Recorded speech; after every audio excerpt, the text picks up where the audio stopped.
Insider documents recently obtained by InfoWars reveal the current and ongoing operations to staff Fema and U.S. Army camps inside the U.S. According to our sources, KBR is contracting services for temporary fencing and barricades, along with other services required for temporary emergency environment camps. They're to be located in 5 regions of the United States. Now, this comes immediately after the Senate passed the National Defense Authorization Act, which allows indefinite detention of American citizens. All this at a time when economic conditions and mass demonstrations sweep through the country and threaten potential unrest. The government has patiently put into place the crucial elements of its police-state grid and plan for the internment of political enemies. We are literally one false flag terror attack away from the plan going live.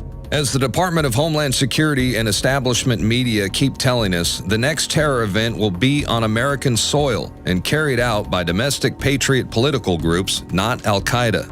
The FBI and the CIA have a long history of creating domestic terrorists, patsies, and shifting the blame over to their political enemies. It's all there. All the government documents, all the government admissions, a civilian inmate labor camp program run by the Army, where they're at, all the details down to how they're going to break the families up and where the children go and the forced inoculations and everything. I mean, it just boggles the mind that all of this is happening.